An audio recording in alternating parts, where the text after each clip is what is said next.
नमस्कार, awakening India के एक नए एपिसोड में आपका स्वागत है। मैं हूं प्रवीण तिवारी।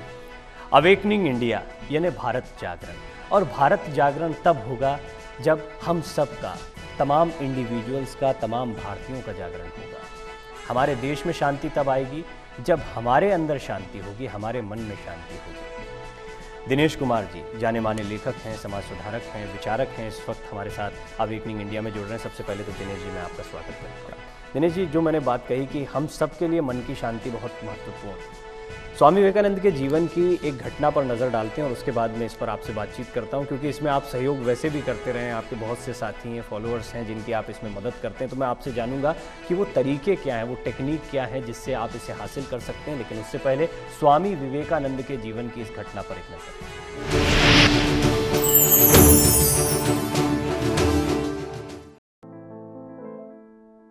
विश्व के सबसे धनी तेल व्यापारी जॉन रॉकफेलर अपने जीवन के कष्टदायक व निराशादायक चरण में थे और आत्महत्या करने का विचार कर रहे थे। एक दिन उनके एक मित्र ने उन्हें मन की शांति पाने के लिए एक भारतीय योगी से मिलने का परामर्श दिया। रॉकफेलर को विश्वास नहीं था कि भारतीय योगी उनकी कोई सहायता कर पाएंगे, किंतु फिर भी वो उन योगी से मिलने चले गए। सेवक उन्हें अतिथि कक्ष में ले गया। स्वामी जी को उनके आने की सूचना दी जाए इससे पहले ही रॉकफेलर स्वामी जी से मिलने साथ जुड़े अध्ययन कक्ष में चले गए। वो ये देखकर हैरान रह गए कि स्वामी जी अपनी मेज पर बैठकर कुछ लिख रहे हैं, किंतु उन्होंने ये देखने के लिए सिर नहीं उठाया कि कौन भीतर आया है। स्वामी जी द्वारा उनके आने का आशय पूछे जाने पर रॉकफेलर ने बहुत घमंड के साथ अपना परिचय दिया। स्वामी जी ने रॉकफेलर को उनके अतीत के बारे में वो सब बातें बताई जो रॉकफेलर के सिवा कोई भी नहीं जानता था। स्वामी जी ने रॉकफेलर को बताया किया कि जो संपत्ति उसने एकत्रित की है वो वास्तव में उसकी नहीं है, अपितु वो उस धन संचय में एक माध्यम मात्र है और विश्व सेवा करने के लिए वो कर्तव्यबद्ध है। रॉकफेलर इस बात से नाराज हो गए, उत्तेजित होकर बिना कुछ कहे कक्ष से बाहर चले गए। किंतु एक सप्ताह बाद फिर से बिना बताए रॉकफेलर स्वामी जी के अध्ययन कक्ष में चले गए। उन्हें पहले जैसा पाकर उन्होंने स्वामी जी की मेज पर एक कागज फेंका जिस पर रॉकफेलर द्वारा एक लोक संस्था को भारी धनराशि दान में देने की योजना का विवरण था।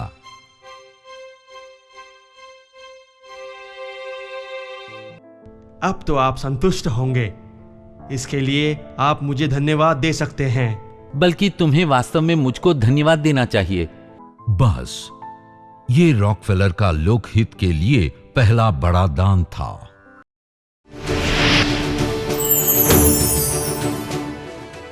वाकई आश्चर्य मुझे भी हो रहा है, क्योंकि इस कार्यक्रम की शुरुआत से पहले दिनेश जी से चर्चा करने का मौका मुझे मिल रहा था और उस दौरान जब हम बात कर रहे थे तो चर्चा यही चल रही थी कि शांति धन में नहीं होती या किसी तरह के सुख में नहीं होती। ऐसा होता तो जिसके पास धन है उसके पास शांति होनी चाहिए थी। रॉकफेलर की जो कहानी है, मुझे लगता है दिनेश जी वो तमाम लोगों की कहानी है। शांति कहाँ है? पहले तो शांति होती क्या है, उसके मायने, ये जिसके लिए भटकते हैं, सब कुछ पा लेने के बाद भी जिसके लिए भटकते हैं वो है क्या? अपने भीतर पूर्णता का अनुभव ही सबसे बड़ी शांति है। मनुष्य जब अपने भीतर अनेकों प्रकार की अपूर्णता के दर्शन करता है तो वो अशांति के अनुभव को प्राप्त करता है।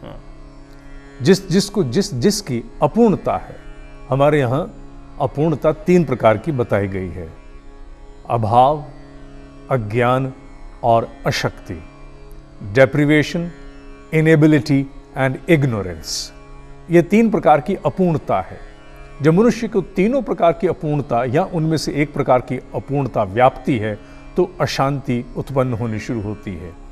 और जैसे जैसे मनुष्य अपने भीतर डुबकी लगाता है, अपने अंतःकरण में उतरता है, अपने जीवात्मा के प्रकाश के सानिध्य में जाता है, तो वो पूर्णता की तरफ एक कदम उठाता है। और जैसे जैसे उसके भीतर का प्रकाश प्रचंड होता है, उसमें किए गए स्नान के द्वारा उसके अभाव दूर होने शुरू होते हैं। विशेषतः अभाव की दृष्टि दूर होती है।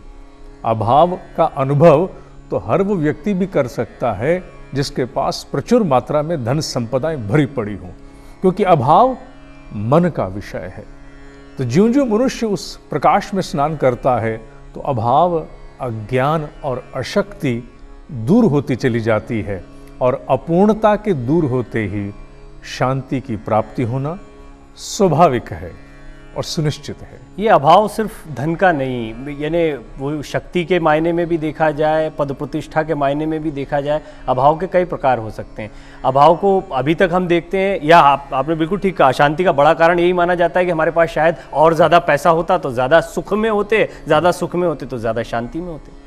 निश्चित रूप से मर्यादित जीवन जीने के लिए एक औसत भारतीय स्तर का जीवन जीते हुए मनुष्य परम शांति का अनुभव कर सकता है। ऐसे बहुत से लोग हैं जिनका अनुभव आज विश्व में हम सबके सामने है कि धनाढ्य हैं, शक्ति संपन्न हैं, ज्ञान की उनके पास कोई कमी नहीं है, लेकिन उन्हें भी नाना प्रकार के डिप्रेशन घेरे हुए हैं। डिप्रेशन का अगर हिंदी में पर्यायवाची देखा जाए तो अशांति ही है। अर्थात मनुष्य के पास कितना भी बल हो, कितनी भी समृद्धि हो, कितना भी उसके पास ज्ञान हो, यह सुनिश्चित नहीं करता कि वो शांत होगा। शांत वही है, शांति उसी की संपत्ति है जो अपने भीतर पूर्णता के प्रति कदम उठाता है, उसी को शांति प्राप्त होती है। ये भाव स्तर की अनुभूति है, पदार्थ स्तर की अनुभूति नहीं है। आपने जैसा कहा, पदार्थ स्तर की अनुभूति नहीं है। अब ये भी बात सही है कि जिन्हें भी अभाव होता है वो तलाश में भी रहते हैं कि शांति यहाँ मिलेगी, शांति वहाँ मिलेगी, शांति इनको सुनने से मिलेगी, शांति इनको पढ़ने से मिलेगी। शांति का पथ क्या है, शांति का तरीका क्या? आपको क्या लगता है कि मन की शांति के लिए ऐसे निकलिए? मन की शांति के लिए मनुष्य को अपनी अभिरुचि के अनुरूप ही कर्म करना चाहिए। सबके लिए शांति प्राप्ति का एक ही मार्ग हो यह आवश्यक नहीं है। अनेकों प्रकार की जीवन यात्राएं करते हुए हम वर्तमान जीवन में आए हैं। कोई व्यक्ति ऐसा है जिसे दूसरे को खिला करके बहुत आत्मसंतोष मिलता है। आत्मसंतोष वो पुट है जब जिसे प्राप्त हो गया उसका तत्क्षण अनुवाद शांति में होता है। कोई है किसी को भोजन करा करके आत्मसंतोष प्राप्त कर शांति प्राप्त करता है, कोई किसी को सबल बना करके आत्मसंतोष और शांति प्राप्त करता है, कोई अन्य प्रकार से किसी को ज्ञान दे करके अनेकों प्रकार से आत्मसंतोष और शांति की प्राप्ति करता है। तो हर मनुष्य के लिए अलग अलग प्रकार से शांति की प्राप्ति होती है। इसीलिए हमारे यहाँ श्रीमद् भगवद गीता जैसे योगिक साइकोलॉजी के सर्वोच्च ग्रंथ में अलग अलग प्रकार के योग बताए गए हैं। हर व्यक्ति एक ही प्रकार से शांति प्राप्त कर सके यह आवश्यक नहीं है, लेकिन हाँ, एक सबसे सर्वप्रचलित माध्यम यह है कि जो मनुष्य अपने आपे से उठ करके किसी अन्य के लिए उपयोगी बनता है, किसी और के लिए कुछ प्रकाश दे पाता है, सबलता दे पाता है, उसे आत्मसंतोष अवश्य मिलता है। किसी को कुछ खिला करके, सबल बना करके ढेरों आत्मसंतोष प्राप्त कोई भी व्यक्ति कर सकता है। ऐसा मेरा व्यक्तिगत अनुभव भी है। किसी चीज़ को हासिल तब किया जा सकता है जब उसके स्वरूप को समझा जाए, या ऐसा कहा जाता है कि पहले आप ये तो जान लीजिए कि आप किस चीज़ को हासिल करना चाह रहे हैं। जो शांति को हासिल करना चाहते हैं, या जैसे हम बात कर रहे हैं मन की शांति, इस शांति का स्वरूप क्या है शांति? हमें कैसे पता लगे कि हाँ ये है शांति, और अगर ये आ गई है तो मान लिया जाए कि शांति आ गई? शांति का सबसे सुंदर स्वरूप मनुष्य को तब प्राप्त होता है जब मनुष्य किसी प्रकार के भी अपनी मानसिक अस्थिरता से मुक्त हो जाए। कोई मनोरंजन किसी को मानसिक अस्थिरता से मुक्त नहीं कर सकता।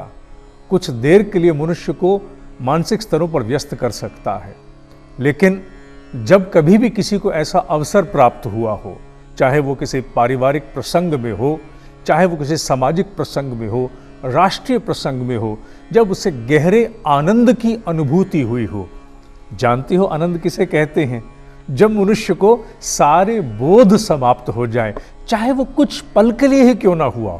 जब कभी भी तुम्हें अपने जीवन में सारे बोध समाप्त हो गए हो, सब कुछ भूल गया हो, वो चाहे कुछ क्षणों के लिए ही अनुभूति क्यों ना हुई हो, वही वो पल थे जब तुम शांति के सबसे निकट थे। और अगर कोई प्रयास करके उन थोड़े से बीते हुए पलों को खींच करके विस्तार दे सको, तो उसी शांति की चर्चा अध्यात्म में साधना मार्ग के द्वारा की गई है। हो सकता है ये मेरा सवाल भी लगे, लेकिन ये बहुत से दर्शकों के जहन में सवाल आ रहा होगा कि सब कुछ भूलना, या जैसा आपने कहा कि जो भी हम जानते हैं वो जो एक कुछ क्षणों की शांति है, उसको आज के माहौल में, आज के परिदृश्य में आपको लगता है कि हासिल करना मुमकिन है? और जैसा आपने बताया साधना का पथ, वो साधना का पथ किसके लिए, वो उस तक कैसे पहुंचेगा? आम आदमी, आम दर्शक जो चाहता है उसकी तलाश कर रहा है। पहली बात तो ये, जिन खोजा तिन पाइयां, गहरे पानी बैठ। जिस व्यक्ति में जिज्ञासा है कि मुझे शांति चाहिए, पहले शांति के प्रति आपकी इच्छा तो हो। कितने लोग हैं जो शांति चाहते हैं? कहने वालों की तो भीड़ है, चाहने वाले कितने हैं ये जानना होगा। ये सत्य है कि मांगने वाले बहुत हैं, लेकिन गहरे रूप से चाहने वाले नगण्य होंगे। और जो गहरे रूप से चाहना चाहते हैं वो शांति की तलाश में पहले भटकते हैं, और बिना भटके कुछ मिलता नहीं है। बिना तपे ना तो पदार्थ शुद्ध किया जा सकता है, ना रसायन शुद्ध होते हैं, कुछ भी शुद्ध नहीं होता। मनुष्य अगर शांति की गहरी चाह रखता है तो देर सवेर भटकते हुए उसे वो स्रोत, उसे वो मार्ग, उसे वो पथ, उसे वो विधि अवश्य प्राप्त हो जाती है, जिसके माध्यम से उसे शांति हस्तगत हो सके, शांति की अनुभूति हो। पहले गहरी चाह तो उत्पन्न करो, तभी कुछ प्राप्त हो पाएगा। मात्र मांगने रहने से तो तथाकथित प्रजातंत्र का नागरिक मात्र ही मनुष्य बना रहेगा।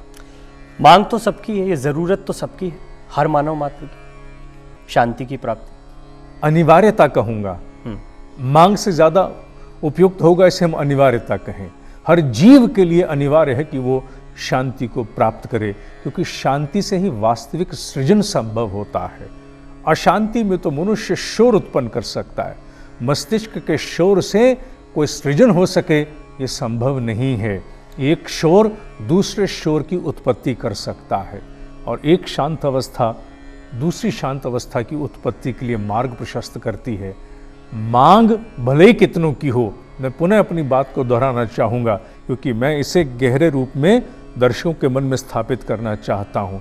पूछो अपने आप से आईने के समक्ष खड़े हो करके, शांति की क्या गहरी चाह मुझे है?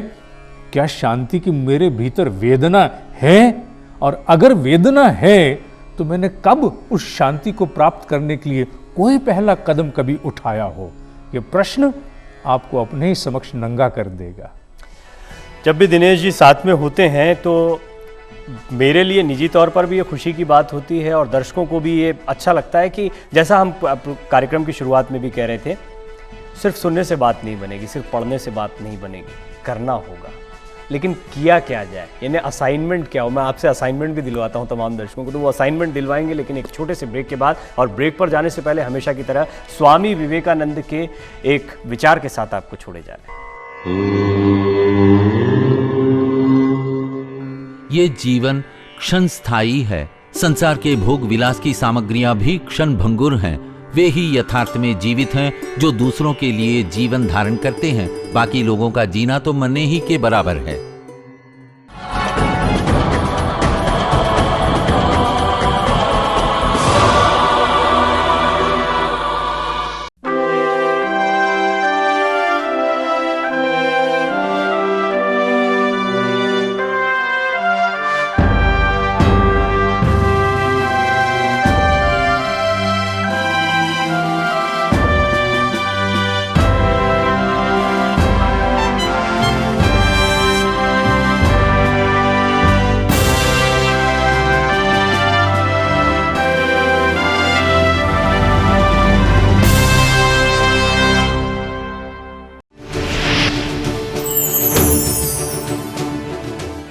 ब्रेक के बाद एक बार फिर आपका स्वागत है। आज अवेकनिंग इंडिया में हम बात कर रहे हैं शांति की। शांति के बारे में सुनते बहुत हैं, खोजते भी हैं, लेकिन क्या वाकई में गहरी चाह हमें है? सबसे पहले तो ये प्रश्न हमें खुद से पूछना है। दिनेश कुमार जी ने ये बात ब्रेक से पहले आपको बताई और आगे बढ़ें। जैसा मैंने कहा कि असाइनमेंट क्या किया जाए, प्रैक्टिकली क्या किया जाए हमारी ज़िंदगी में, या हम कहते हैं कि इतना कंपटीशन है, इतना काम का बोझ हमारे ऊपर है, इस सब के बीच में कैसे उस शांति को प्राप्त करने के लिए क्रियाएं क्या की जाएं, उस पर भी मैं आपसे बात करूंगा। लेकिन ब्रेक पर जाने से पहले जैसा हमने स्वामी विवेकानंद का एक विचार दर्शकों के सामने रखा और मुझे लगता है कि आप इसको उस प्रैक्टिकल से भी जोड़ेंगे कि दूसरों के लिए कुछ किया जाए। ये भाव सुना तो बहुत अच्छा भी लगता है, तो सभी को अच्छा लगता होगा, लेकिन प्रैक्टिकली हो नहीं पाता। इस बात से तो मुझे लगता है आप सहमत होंगे। आजकल कम है लोग, हर जीव में इस तरह की भावना नहीं है कि वो किसी के लिए जाकर कुछ करे। अगर ये कमी आई है तो इसकी वजह क्या है? इसकी कमी मात्र एक ही कारण से आई, भारत में तो इसकी कमी कभी भी नहीं रही थी। ये बात सत्य है कि ये विश्व एक है, एक जैसी वायु को हम लोग अपनी नासिका से धारण कर अपने मस्तिष्क में पहुंचाते हैं, और जैसे जैसे ये वैश्वीकरण हुआ है, मनुष्य की संस्कृति एक हो रही है। हमारे यहाँ से अनेकों सद्गुण गए हैं, तो निश्चित रूप से अन्य स्थानों से भी सद्गुण आए होंगे, और सद्गुणों के साथ दोष का भी आना और जाना रहता है। पदार्थवाद जैसे जैसे मनुष्य में आया है, पदार्थ के प्रति सृजनात्मक दृष्टि के स्थान पर आपाधापी संस्कृति ने स्थान ले लिया। जब आपाधापी सृजनात्मक संस्कृति का स्थान लेती है, तो ऐसे में अशांति का उत्पन्न होना आवश्यक है। मैंने पहले भी अपने अनेक उल्लेख में ये कहा है कि मनुष्य व्यस्त होता तो कहीं अच्छा था, मनुष्य अस्त और व्यस्त हो गया है। इसी परिवेश में, इसी जीवन में, इसी सब कुछ को करते हुए कुछ बदलने की आवश्यकता नहीं है। मनुष्य थोड़े से अपने दृष्टिकोण बदले, थोड़ा सा अपने भीतर धैर्य विकसित करे, थोड़ा सा अपना आत्म अवलोकन करना शुरू करे, वह मनुष्य उसी अवस्था में बहुत बदल सकता है। एक नए मनुष्य की आकाश से अवतरित कराने की आवश्यकता नहीं है।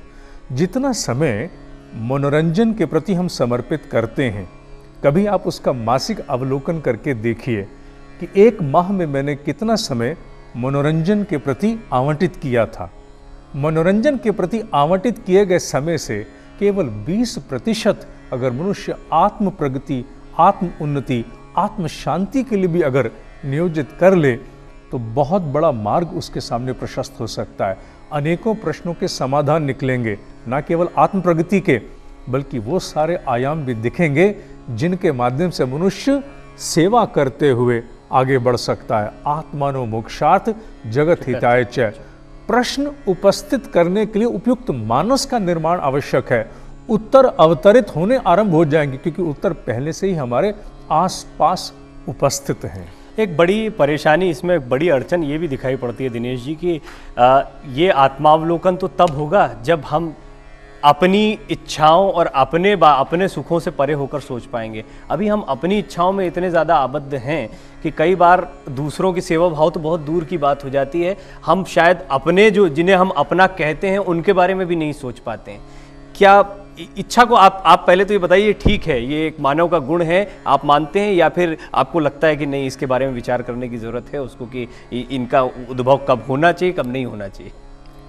इच्छा निश्चित रूप से वो अग्नि है जो मनुष्य को प्रेरित करती है। हमारे यहाँ कहा गया है कि अगर मनुष्य में रजस ना हो, अर्थात रजोगुण ना हो, तो सतोगुणी बहुत सारे कर्म और बहुत सारी उद्यमिता का त्याग कर देगा।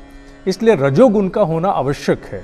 एक सदग्रस्त के लिए, एक कर्मयोगी के लिए रजोगुण का होना आवश्यक है। रजोगुण के साथ regulated aggression is absolutely required. जरूरी है रेगुलेटेड, मर्यादित रूप से। इच्छाओं का होना अनिवार्य है, लेकिन इच्छाओं की बाढ़ में स्वयं के अस्तित्व को ही भुला देना, ये तो एक कहीं ना कहीं अपराध है। देखना यह है कि कौन सी इच्छाएं ऐसी हैं जिनकी पूर्णता किए बिना ये जीवन को, उत्कृष्टता को प्राप्त नहीं होगा। घर मनुष्य की आवश्यकता है, विवाह मनुष्य की आवश्यकता है, अच्छा भोजन, अच्छे वस्त्र उसकी आवश्यकता है, अच्छा वाहन भी उसकी आवश्यकता है, इसमें दो राय नहीं है। लेकिन आवश्यकता मनुष्य के संतुलन को बिगाड़ना आरंभ कर जाए तो वो तृष्णा की संज्ञा में आ जाएगी, लिप्साओं की संज्ञा में आ जाएगी। हमें अपनी आवश्यकताओं से लिप्साओं को अलग करना है, और ये व्यक्ति स्वयं करना जानता है। जो व्यक्ति आवश्यकताओं और लिप्साओं में भेद कर लेता है, वो धीरे धीरे आत्म उत्कर्ष के प्रति कदम बढ़ाना शुरू कर देता है। समस्या वहां आती है जब हम लिप्साओं को भी अपनी आवश्यकता की संज्ञा उड़ाना शुरू करते हैं। देखिए, बड़ी खूबसूरत बात है कि कार्यक्रम की शुरुआत जहाँ से हमने की थी, मुझे लग रहा है कि अभी बात करते करते हम उसी जगह पर आ रहे हैं कि हमने शुरुआत इस बात से की थी कि आपके पास सब कुछ है, उसके बावजूद भी आपको कमी का अभाव हो रहा है, कमी का एहसास हो रहा है या अभाव का एहसास हो रहा है। और अभी आपने जैसा कहा कि वाकई में इच्छाएं ठीक है अगर वो नियंत्रित हों, और अगर वो अनियंत्रित हो जाती हैं, लिप्सा में तब्दील हो जाती हैं, तो फिर आप देख रहे हैं कि मामला वहीं आ जाता है जहां से हमने शुरुआत की थी कि सब कुछ होगा लेकिन अशांति रहेगी। तो मुझे लगता है पहला असाइनमेंट तो आप ये देने वाले हैं कि आपके अंदर इच्छाएं हों लेकिन रेगुलेटेड हों। सबसे पहला असाइनमेंट तो क्या, मैं तो एक छोटा सा निवेदन ही प्रस्तुत कर सकता हूं, और वो ये है कि ये भेद भी सहज नहीं है मनुष्य के लिए करना, क्योंकि बुद्धि अपने तर्क से किसी भी लिप्सा को एक मौलिक आवश्यकता का जामा ओढ़ा सकती है। सबसे बड़ी आवश्यकता ये है कि आप ये अनुभव करें कि आपाधापी और भाग दौड़ से मेरी अपनी कितनी हानि हो रही है। सबसे पहली हानि स्वास्थ्य की होती है। असंतुलित मन शरीर में नाना प्रकार की व्याधियों को उत्पन्न करता है। आज हम देख रहे हैं, तो सबसे पहला मनुष्य के लिए संपत्ति कौन सी है? उसकी संपत्ति ये देखना है कि मेरी काया के लिए कोई भी ऐसा विचार, कोई भी ऐसी प्रक्रिया ना हो जो मेरी काया के आवागमन में अवरोध उत्पन्न करे। तो सबसे पहले उस पर रोक लगानी आवश्यक है। इतना अगर बोध आरंभ हो गया तो धीरे धीरे फिर मनन की प्रक्रिया आगे बढ़ेगी। प्रैक्टिकली काया के बारे में जब आप चिंतन करते हैं तो कैसे आप चिंतन करें? जो बात आपने कही उसमें कोई उदाहरण देकर दिनचर्या का या दैनंदिन जीवन में जो हम देखते हैं चुनौतियां अपने सामने। ना जाने कितने लोग साइनस से परेशान हैं। अगर हम महानगरों की बात करें, जुकाम का रोग ये नगण्य सा रोग है, और ये आज की इस वर्तमान युग में ये आज का एक प्रकार का ट्रेंड बन चुका है। अगर मैं ट्रेंड कहूँ तो जुकाम का ट्रेंड हो चुका है। सिर दर्द ट्रेंड है, पेट की समस्याएं ट्रेंड है, ट्रेंड बन गया। इसमें ब्लड प्रेशर की तो चर्चा ही नहीं है, डायबिटीज की तो चर्चा ही नहीं है। मैं तो उनकी बात कर रहा हूं जो अच्छे खासे स्वस्थ हट्टे कट्टे व्यक्ति के ट्रेंड हैं। इन ट्रेंड की उत्पत्ति कहां से है? ये किसी कर्म गति के कारण नहीं है, ये मात्र हमारे विचार करने की जो हमारी अटपटी अव्यवस्था जो मानसिक स्तर पर हमारे स्थापित है उसका परिणाम है। यही से शुरुआत क्यों ना की जाए। अगर थोड़ी देर के लिए भी मनुष्य ध्यान कर सके, थोड़ी देर के लिए से, काहे का ध्यान और कुछ नहीं हो सकता। गाड़ी में भी एफएम सुनते हैं, हर जगह संगीत सुनने के आदी हैं। थोड़ी देर कुछ ऐसा संगीत सुन लिया जाए जो मस्तिष्क को विचारों से रहित करने में सक्षम हो, तो संभव है साइनस ठीक होना शुरू हो जाए। संभव है आपके पेट का कोई छोटी मोटी अव्यवस्था ठीक होनी शुरू हो जाए। संभव है कि आपके जो बड़े रोग हैं उनमें भी निश्चित रूप से कुछ सहायता प्राप्त होगी। ये तो छोटे छोटे चलते चलाते एक मैंने परामर्श स्वरूप यहाँ उपस्थित किए हैं। मैंने ये भी देखा है कि जब भी ध्यान की बात होती है तो लोग उसको मंदिर के सामने बैठकर अगरबत्ती लगाकर, और जो कर्म कांड होते हैं उसके अपने इम्पोर्टेंस हैं, लेकिन यहाँ जिस ध्यान की आप बात कर रहे हैं वहाँ पर मुझे ऐसा लग रहा है कि आप कह रहे हैं विचार रहित हो जाइए, कुछ समय ऐसा दीजिए अपने आप। कितना समय देना और इसकी कोई पद्धति भी आप बता सकते हैं? जैसे आपने एफएम सुनते हुए या आपने गाना सुनते हुए एक तरीका बताया, कोई और तरीका भी आप दर्शकों को बता सकते हैं? मैं उनके लिए तो कोई तरीका नहीं बताना चाहूँगा जिनके पास समय भी है और जिनके पास तीव्र जिज्ञासा है ध्यान लगाने की।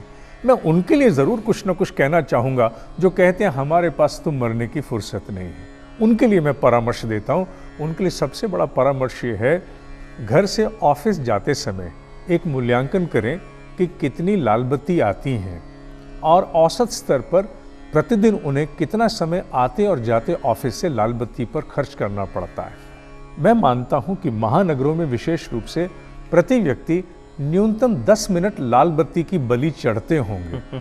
अगर वही बलि हम कुछ नहीं तो किसी अच्छे संगीतज्ञ की बांसुरी अथवा सितार अथवा कुछ ऐसा जो हमारे मस्तिष्क को कुछ समय के लिए सुकून दे सके, इतने से आरंभ करें तो समझ लीजिए कि आपने प्राइमरी कक्षा, ध्यान की प्राइमरी कक्षा में दाखिला ले लिया। बाकियों के लिए बताने की आवश्यकता नहीं, क्योंकि उनके लिए पहले से बहुत कुछ तैयार है। और इस कार्यक्रम को देखकर भी कुछ समय आप ध्यान में चले गए होंगे, मैं भी चला गया था, लेकिन अब मुझे ये भी ध्यान रखना होगा कि कार्यक्रम को समाप्त करने का समय आ गया। लेकिन मेरी बहुत सारी जिज्ञासाएं, बहुत से सवाल हैं, तो मैं चाहूँगा कि अगले हफ्ते भी आप हमारे साथ बने रहें। आपसे बातचीत हम अगले हफ्ते भी जारी रखेंगे, लेकिन आज के लिए बहुत बहुत धन्यवाद दिनेश जी आपका, ये पूरी बातचीत के लिए, तमाम जानकारियाँ हमें देने के लिए। अगले हफ्ते अवेकनिंग इंडिया में दोबारा आपके सामने हाजिर होंगे, लेकिन आपके सुझाव, आपके प्रश्न ये हमारे लिए बहुत महत्वपूर्ण होते हैं, तो आप अपने सुझाव हमें ईमेल कर सकते हैं। awakeningindia.dd@gmail.com हमारा ईमेल एड्रेस है। ईमेल एड्रेस एक बार फिर आपको बता दें, awakeningindia.dd@gmail.com। अगर आप चिट्ठी लिखना चाहते हैं तो ये रहा हमारा पता। अवेकनिंग इंडिया, कमरा number 8, CPC Doordarshan, Asiad village, Siri fort, नई दिल्ली 110049। तो आप अपने पत्र, अपने सुझाव हम तक पहुंचाते रहें। अगले हफ्ते अवेकनिंग इंडिया में एक बार फिर आपके सामने हाजिर होंगे। तब तक के लिए नमस्कार। लोग जो चाहें कहें, कहने दो, अपनी धारणाओं पर बने रहो और निश्चित जानो कि संसार तुम्हारे कदम चूमेगा। वे कहते हैं इसमें विश्वास रखो अथवा उसमें विश्वास रखो, किंतु मैं कहता हूं पहले स्वयं में विश्वास रखो।